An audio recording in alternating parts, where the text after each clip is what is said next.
Welcome. Here's a piece that's a little bit unusual for us. Well, it is and it isn't. This is still a pocket watch, but it's from the 1970s by Seiko. And it has some different features on it. So first of all, it has a date function, which is quite unusual.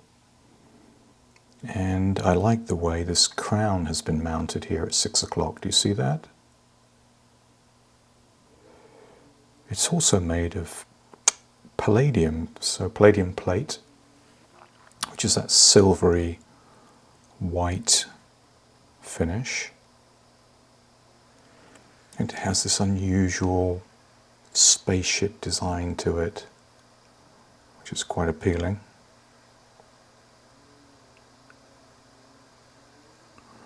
And something else about this pocket watch is its size.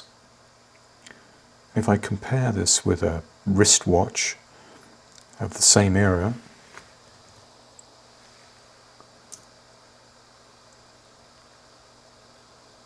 here's a 1978 Rolex Sea Dweller, and if we compare the size, it's almost identical, and this we know to be 40 millimeters. And today, a modern watch would be even bigger than this, 42 or 43 millimeters or more. So this offers an interesting transition, doesn't it, from working on pocket watches to be able to work on wristwatches in the future. It's running, as we can see, just not particularly well. We'll put this on the time grapher and we'll get a starting point before we get the back off and take a look inside.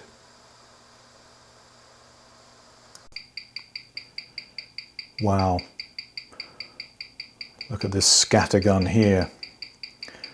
Well, I guess we have one decent number. The 240 degree amplitude is not too bad, but it's running many seconds per day slow, and this beat error as well needs addressing. This should be 1 millisecond or less, ideally.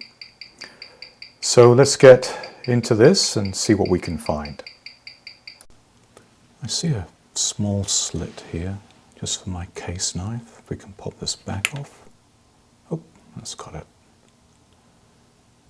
And I'm noticing here on the movement, very clean, polished screw heads. Do you see that?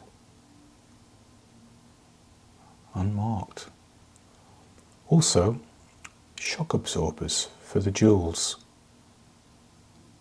This just protects the jewels in the event of a drop so that the pivot doesn't hit hard against that jewel and crack it and or damage the pivot as well.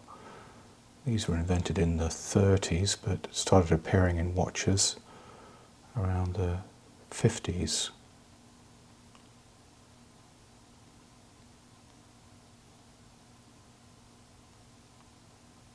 Well, let's get it decased. We'll need to remove the crown, and there's a small pusher here. Sometimes these are screws, but this is a spring pusher. We can get our crown out. There's a couple of screws here to remove the movement from the case. And I'm not quite sure which way this movement comes out.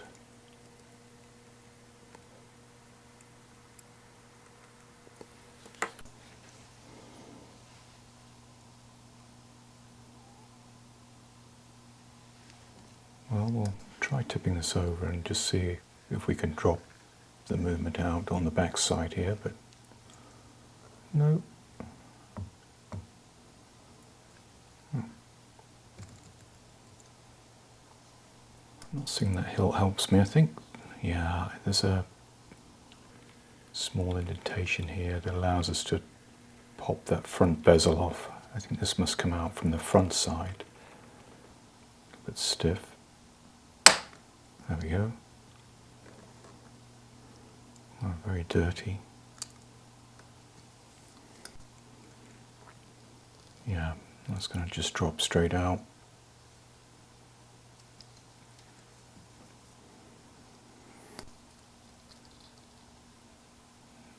Okay, put the crystal aside for safekeeping, and we can remove these hands.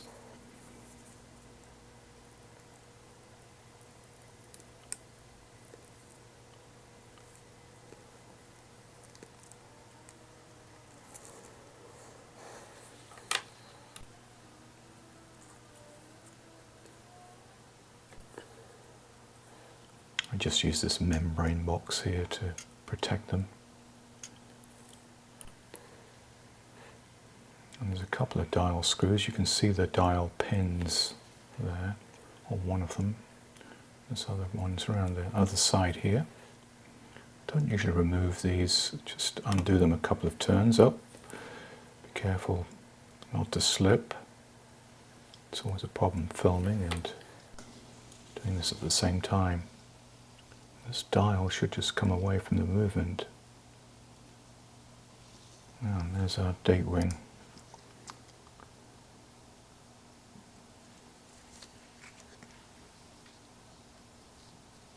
Dial looks alright. There's a couple of things I'll just remove here. This is the dial washer, and then we can remove the hour wheel as well. These are both loose. I need to get this cover plate out. There's 3 small screws, and we need to undo those first.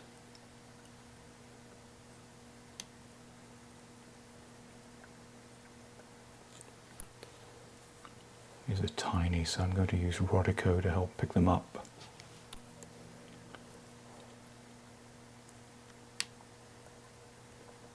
I think this is one of my smallest screwdrivers. It might be the 0.6.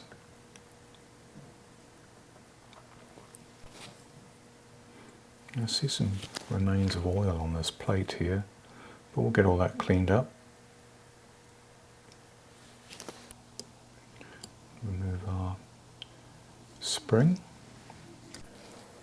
Always a good idea to hold on to those when we remove the tension. And the spring bar just slides out.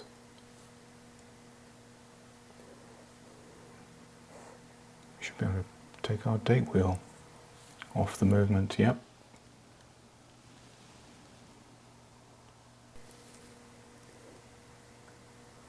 And now we can work on the larger screws.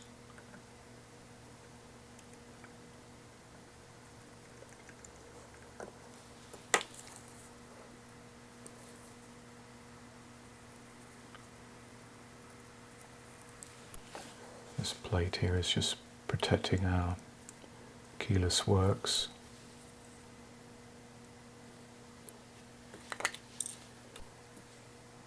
And we can remove these gears. This is the minute wheel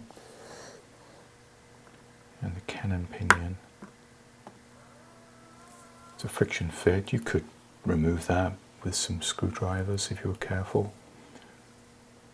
But I have a special tool. It makes life much easier. Notice there's a larger screw here and a smaller screw here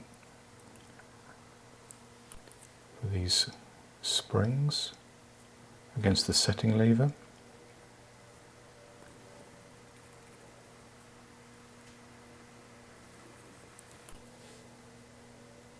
Intermediate wheel.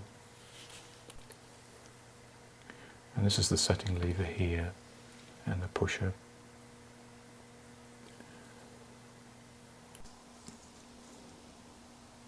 With that out of the way, I should be able to remove the crown and stem.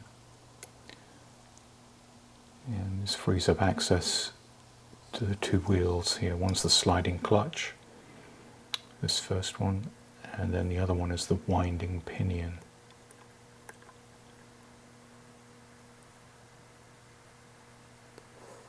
And we're just about done on this dial side. I think we can turn our movement over and start work here, first with the ratchet wheel.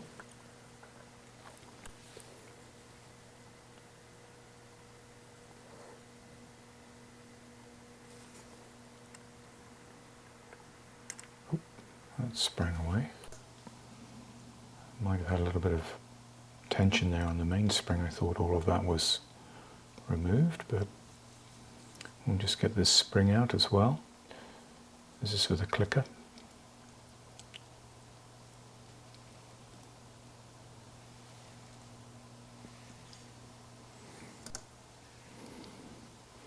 And now the crown wheel. This is a reverse thread. There's something not right here though. This is just going round and round. I think we need to come back to this later. That's not undoing. We'll take the full bridge plate off. There's 3 screws here for the bridge plate.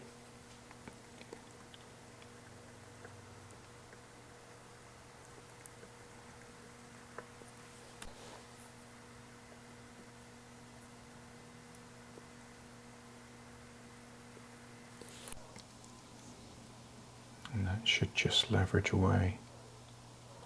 Yeah, that's coming away with the crown wheel. Now we'll have a good look at that later. Reveals our train of wheels. What is this though? That's odd. Okay, we'll have a look at that under the microscope, I think. I'll just put that in a tray. First of all, we can get these parts out. This is our second sweep hand wheel.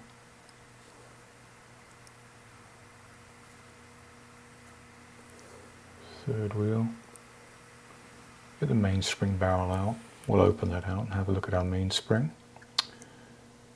And then we have some bridges and remaining cocks here to remove as well. This one is just supporting that center wheel. It's sticky. And the escape wheel. I still can't get that center wheel out. We need to remove this pallet fork cock here. We can see the pallet fork is sitting over the top of that center wheel. So these will need to come out first.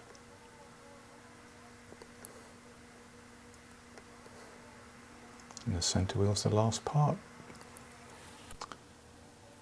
Now it's ready for an inspection. We'll have a look at those jewels under the microscope.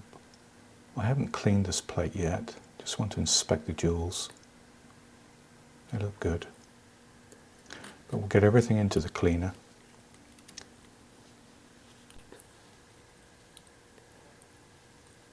See if you can recognize these parts. This is the first batch. We'll probably do 3 or 4 runs. I still like to use this L&R watch cleaner.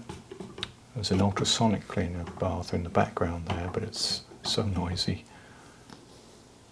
This old 1930s parts machine cleaner is almost silent.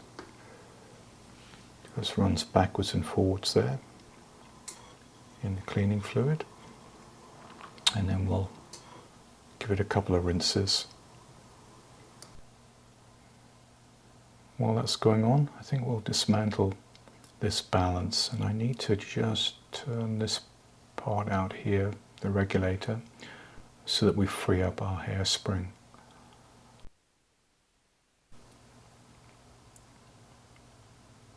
This is a pin vise. That's got it. Okay, that stud should just drop out and we can remove the hairspring. This is a very delicate part on the watch, so I'm being extra careful to get underneath here. And we can just pop that off.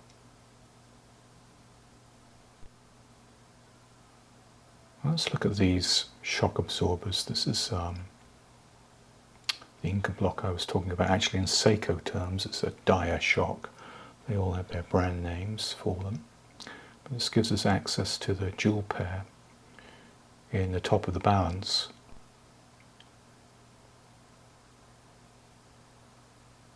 You can pop this out with some Rodica. I'm sure they're stuck together, yeah. But they'll soon split apart when we drop this into some 1-dip solvent. We'll put the hairspring in here as well.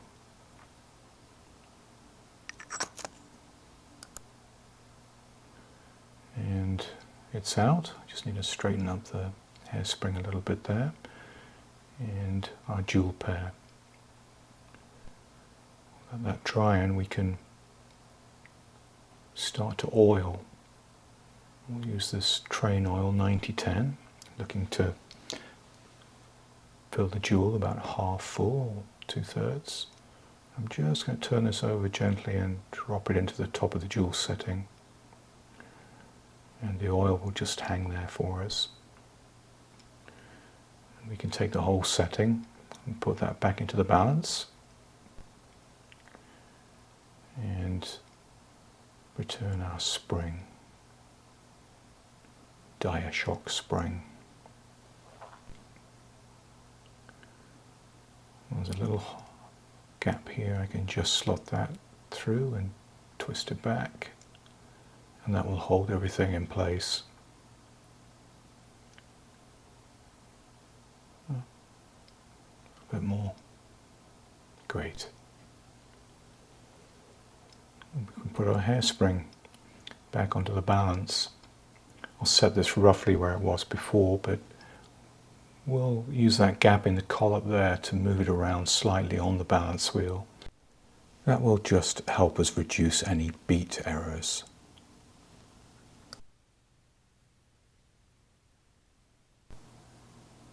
And lastly, we can get our stud back.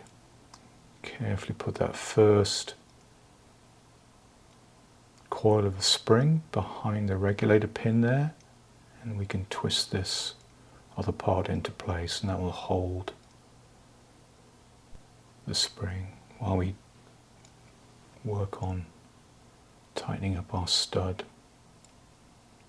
being very, very careful not to damage the hairspring.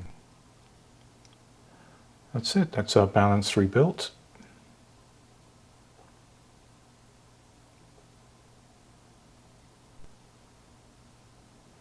I'll put it away for safekeeping. Let's go look at this mainspring to open up the barrel.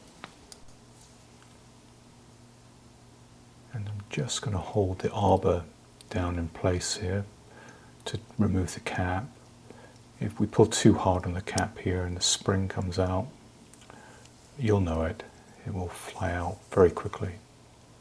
So the arbor's already loosened up, so we can get this out. Keep our spring in place. And then we're going to feed this spring out from the center. I'm holding the edge to make sure it doesn't fly. And then just very, very carefully from side to side, I'm feeding one wind out at a time.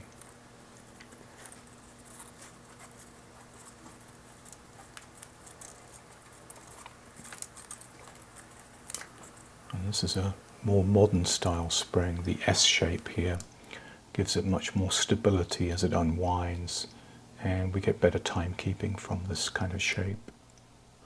Well, parts are coming out of the cleaning machine. Here's our wheels. Just giving them a good inspection. They do look very nice. At least the first one did.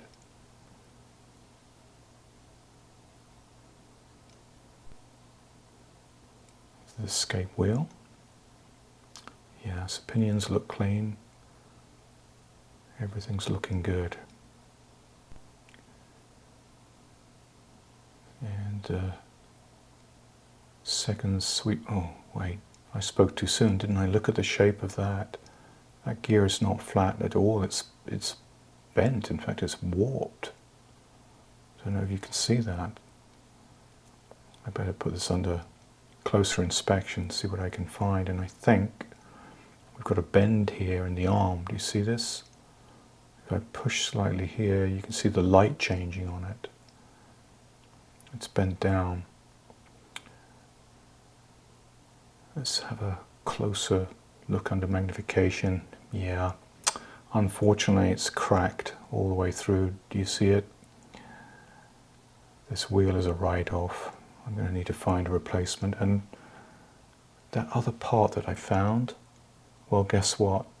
Floating around inside the movement, a missing tooth off our winding pinion. Everything's out of the cleaner now. Let's just summarize our findings on this Seiko 6602 movement. We can see that by the markings on this plate. And we did have this crown wheel here that we couldn't remove. And I've been thinking about it, and everything seems functionally good. I think it's best just to leave this alone. We also found we had a broken sweep seconds gear. One of these arms here was cracked towards the center. We'll need to replace that. This winding pinion here was missing a tooth, and that was floating around inside the movement. In fact, I found another shard as well. I'm not sure where the home for that is, but it certainly does us no good to have these running around the movement. Mainspring's okay. We'll need to return this mainspring back into the barrel here. We've rebuilt the balance, and that looks good. I did notice some wear on this crystal here, and I think we'll give that a little bit of a polish. Otherwise, I think everything else came out nice. And towards the end, we will finish off oiling and removing some of these shock absorbers. Yeah, I think that's it. Let's see if we can source our parts to replace these. I do think this was the main cause of us not running well. That was a warped gear on here. But it could also be related to these parts here floating around too. We'll get these two replaced, this one and this one, and we can start putting our movement back together. Let's get to work. We'll start with that mainspring. I'm just measuring a barrel diameter, 9.5 millimeters, and I'm going to choose a winder that fits that diameter. So we'll just check this one here. I need to be less than 9.5, so that's good, 9.27. And also, I'm going to choose one of these with the handles facing the other way, and I'll explain that shortly. But this one looks like a good size. Let's just check, 9.1 millimeters. Okay, so these two will work. And when we put our spring back into the barrel, there's two options. We can have the spring winding clockwise, like this, or if we turn the spring over, the spring will be loaded, winding counterclockwise. You see that? So it's very important that we get the spring in correctly. And each of these winders have catches at the bottom. One is a clockwise and one is an anti-clockwise winder. So I pulled them both. Which one do you think is the correct one? Choose wisely. This one.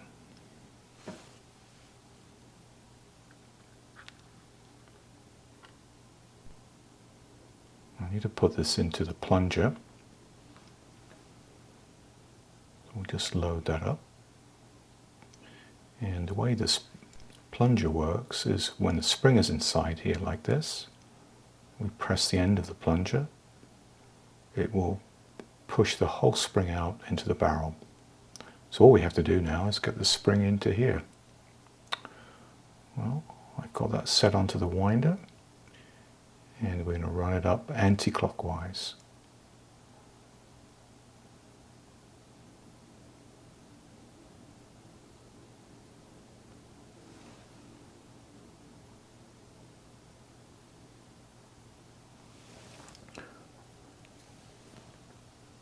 Just unwind this a little bit before we pull this out gently. Again, we have to be careful not to pull the entire spring out, so I'll just tuck some tweezers in behind here.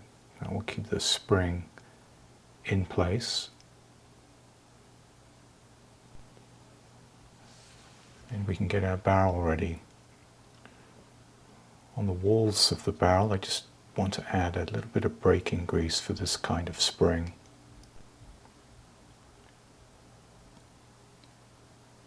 It doesn't have a T-end, there's nothing to hold it, just the walls of the barrel. So this will just help us with any slippage of the spring if we overwind. Let's get this back into the barrel. Just push the plunger down.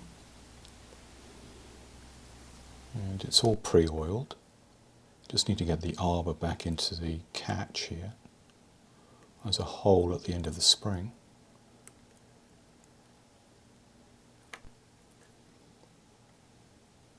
It just remains for us to put the cap back.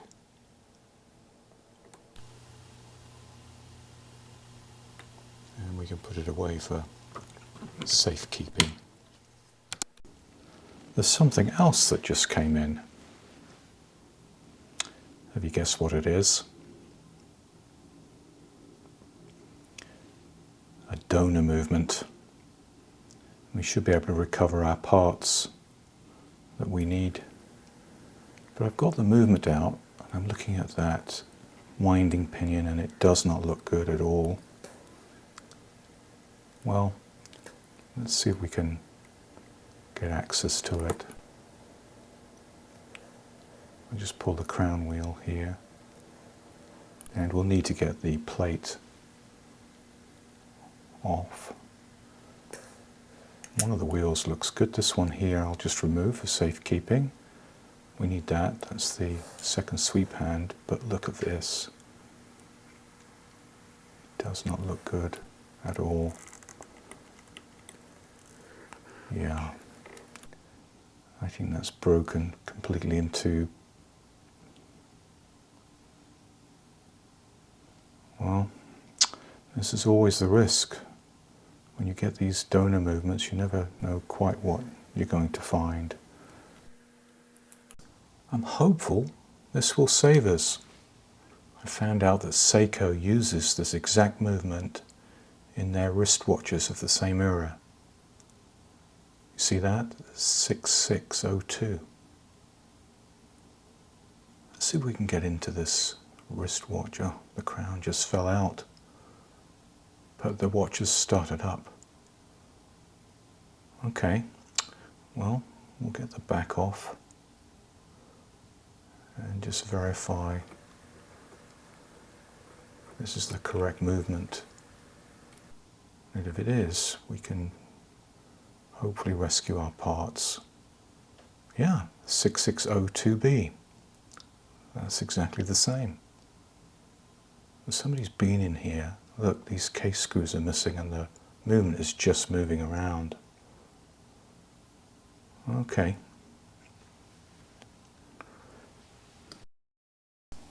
I'm thinking without these case screws we can just drop this straight out. Yep. Well, that was easy. I don't need to remove these hands to find the part that we're looking for, but I'd hate to damage some good hands, even though this is a donor movement. So let's remove these.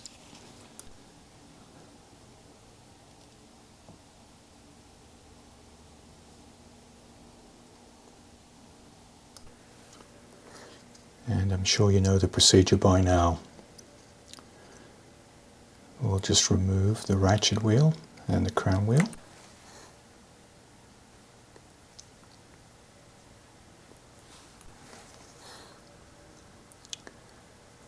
And then we can work on the screws for the main bridge plate here. I'll just protect the clicker and click spring.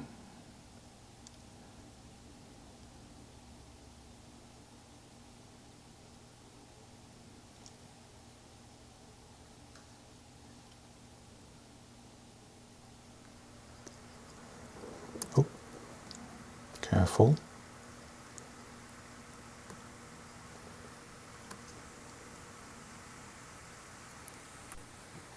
Now, hopefully, fingers crossed,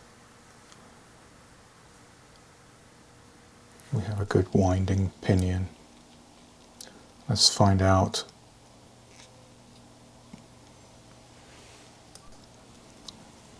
I'll just remove that sliding clutch first.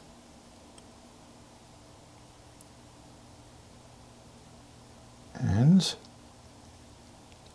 that looks good. All teeth are intact. Excellent. So we'll use this part and start our rebuild. We've got our base plate all set up in the holder. And first is the center wheel. And then if you remember, we had this pallet fork sitting over the top. That's why that center wheel had to go in first.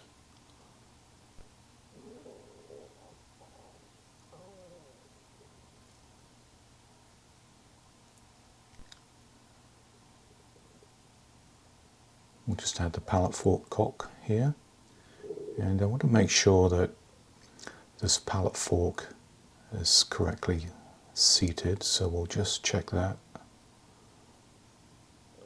Those pinions are into the jewels, that's good.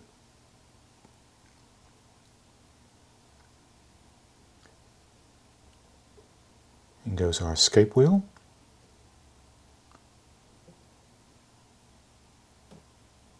And our rebuilt mainspring barrel.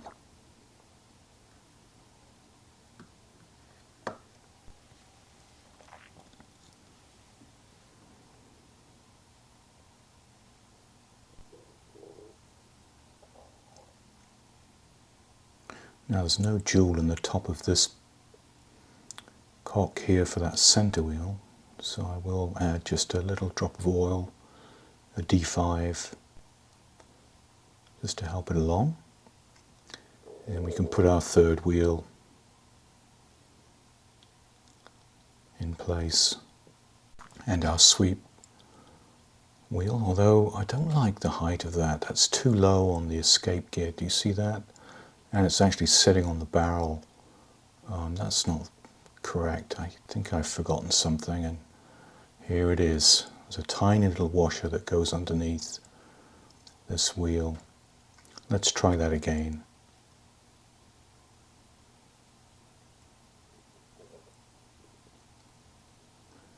Oh, now it looks too high. Yeah, that washer is sitting over the third wheel, and it needs to be underneath, and then the hub of the sweep seconds gear sits on top of that. So let's try this. Perfect. Just aligned exactly right. So we can put our bridge plate back. I just need to make sure that the pinions all line up into those 3 jewels.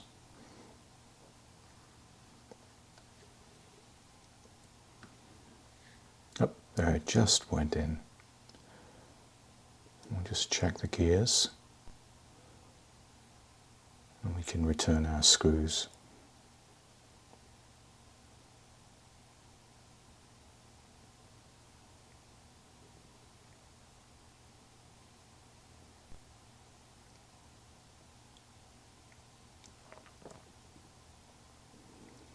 It's always worth doing a double check as well before tightening these down fully.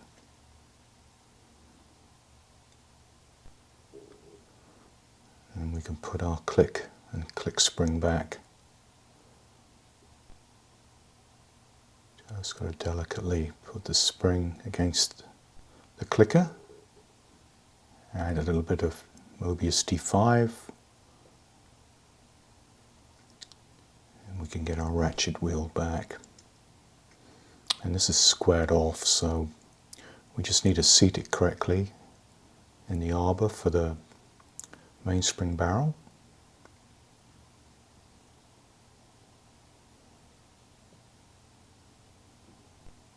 And we can turn our movement over and put back our replaced winding pinion and clutch.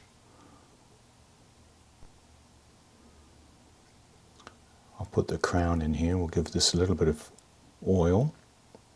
Actually, this is more of a grease, 9501. The blue grease is a little heavier.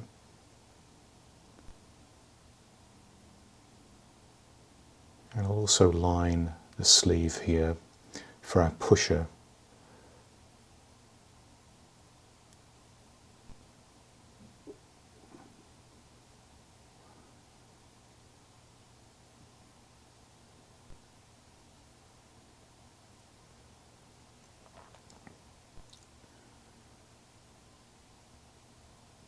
And there's a little groove here in the stem, and that's for our setting lever. I'll just prepare some grease for that. You can see the pin at the end of that lever, and it sits in the groove. I'll get these posts done, the intermediate wheel.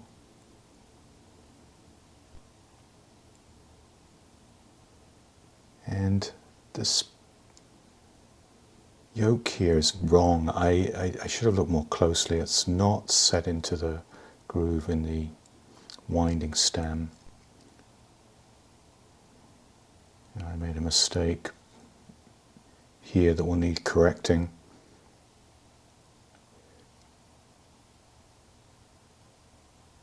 Pretty obvious when I play back the video now, but at the time everything seemed to line up correctly, and so I put my screws back.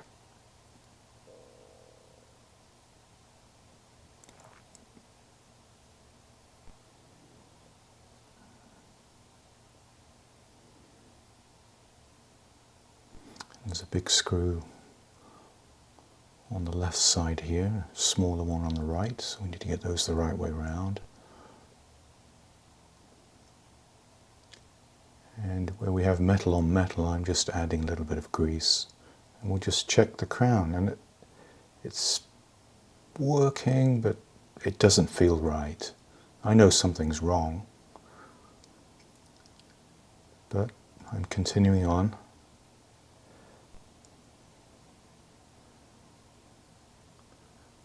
Put a little D5 here on the jewel, and above that little grease, and this will be for our cannon pinion, and that needs to click into place, so I'm going to use some heavier steel tweezers here just to push it down.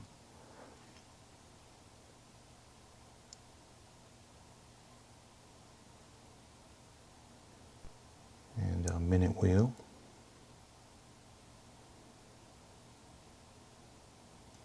And that just needs to line up to that gear on the cannon pinion. I won't get easy access to these jewels once the date functions go on, so let's undo this dia shock spring. Delicately. Oh, we'll have to find that. Use a little Rodico here to get this jewel pair out. And that should separate once we drop it into the one dip solution. Oh, still sitting on my tweezers here. The old oils have just made it quite sticky.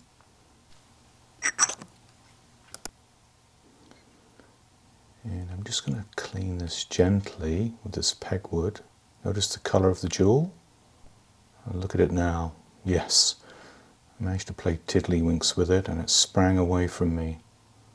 So this is off our donor. And I just need to carefully turn that 180 degrees and drop it into the setting.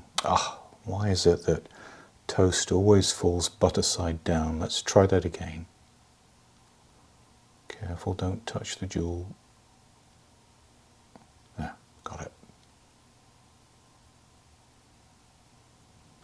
Phew.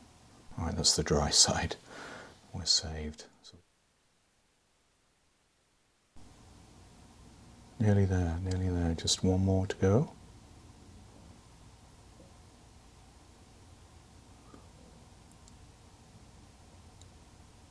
Almost makes me wonder if this jewel is higher, but we've got it in. So, on to the next one. Another spring.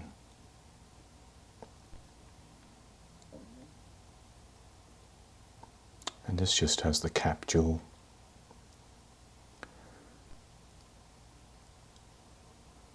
Again, very carefully. Oh, I touched it with my oiler and it just stuck to the end. Let's try that one more time after cleaning again. Ah, there we are. We'll drop that back in. And see if we can get our spring returned. Another tricky spring.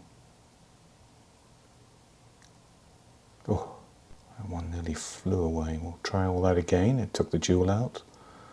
So it's a repeat of the process. Anytime we smear the oil.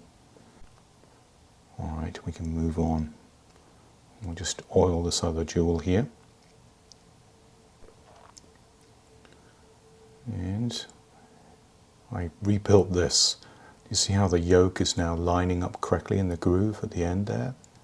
It was 180 degrees out. I had it upside down. So no wonder the crown stem wasn't working nicely for me. But at least we found it.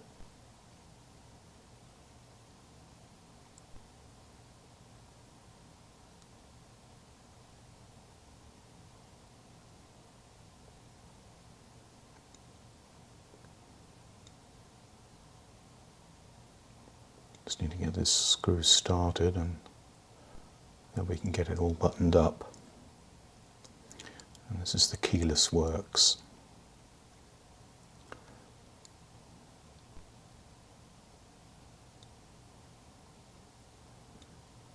In the olden days you wouldn't have a crown and stem, you'd have a key to wind the watch. Hence the name. Put our minute wheel back.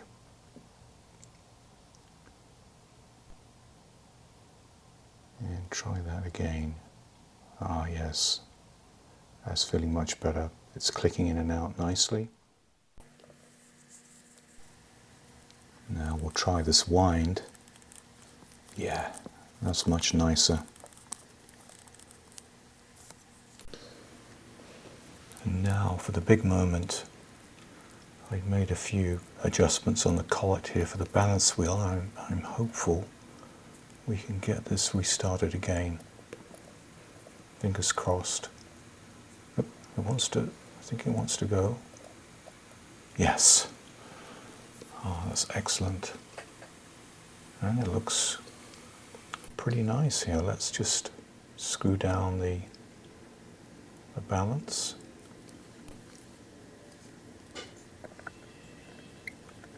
I think we'll put this onto the time grapher just to get a sense of where we're at before doing any final tuning.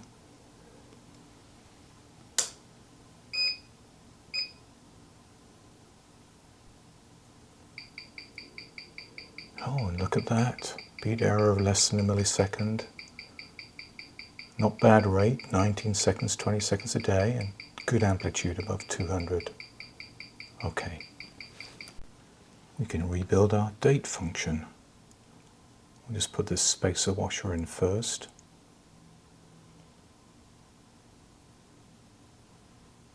And then return our metal base plate.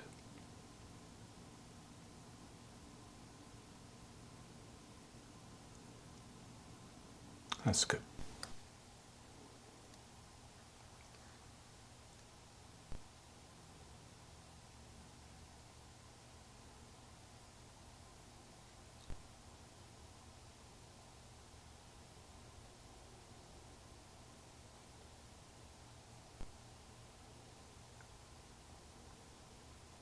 Just add a little D5, maybe a bit too much. We'll clean that up. And this little contraption operates our date wheel, which can go back in now. I'll put the spring lever in, make sure we get that the right way around. And then this tricky little spring. And it's not so little, it's quite a strong spring, so we just need to be really careful. Okay, let's try that. Okay, we've got it. Phew. Get this top plate in quickly and hold that spring in place. That was a tricky one. Now I've got these 3 small screws, but I can only find 2 of them. I don't know what's happened to the 3rd one. Well, let's get the plate secured first and we'll work that out. Check my cleaning baskets and it's not in there and it's nowhere to be found. Back to the donor movement and we can get our 3rd screw in place. I don't know what happened to that.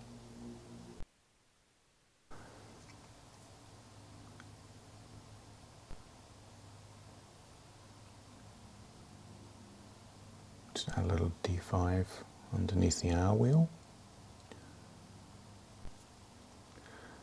A dial washer.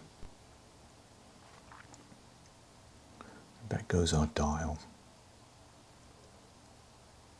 It's got this really pretty satiny finish to it.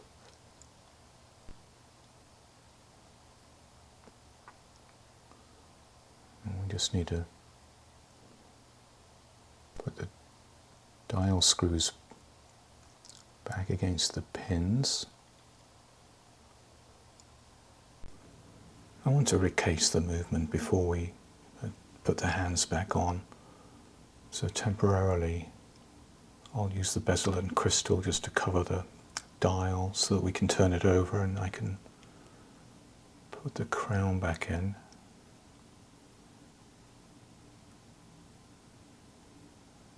And that just helps me line up the movement correctly in the watch.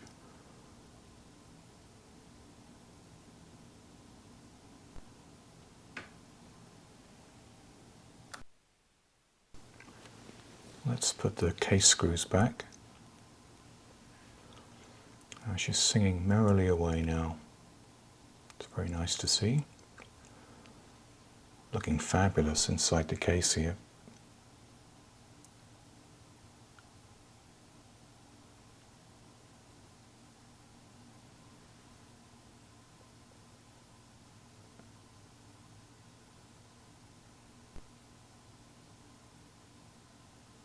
And we'll just check the function, the wind and the setting. And I did put the hour hand back on just so that we can check midnight. And this is for making sure our date function is accurately set. You see that? Just clicked over to 23.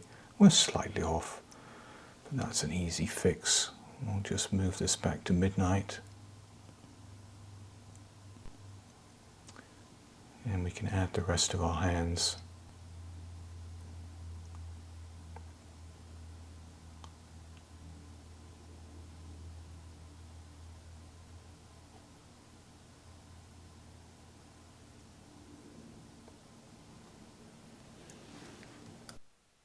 Okay, well, let's take a look at that crystal. It needed some attention.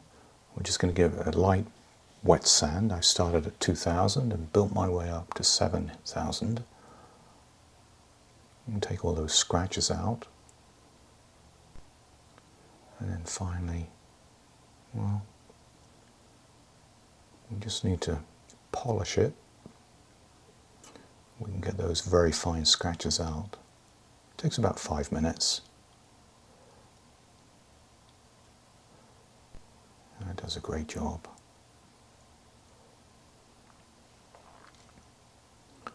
How about that? And we'll just clean up our bezel a little bit. I notice some grime in here, and I'll just use some pegwood here to get that out. And we'll put it through the ultrasonic cleaner as well for good measure. And then find the correct fitting for our crystal press. And we'll just press that into place until it snaps in. There we go. Give that a final blow down and clean. And we can put our crystal and bezel back. Really starting to look the part, isn't it?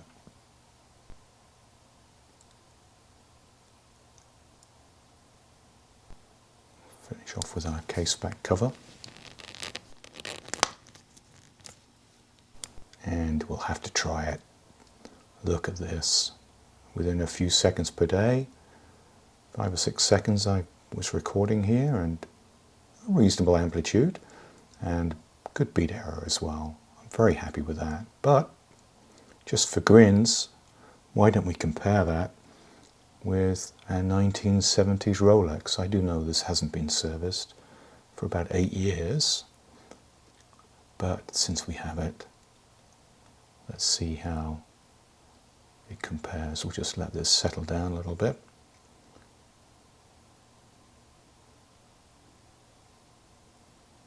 And we'll, within a few seconds per day, it's comparable. +6, slightly healthier amplitude. I think that deserves a brownie point there for the Seiko, and we'll call it a draw. I hope you've enjoyed this journey restoring our Seiko Pocket Watch. Beautiful. And with that, I'll just leave you to enjoy it. Until next time.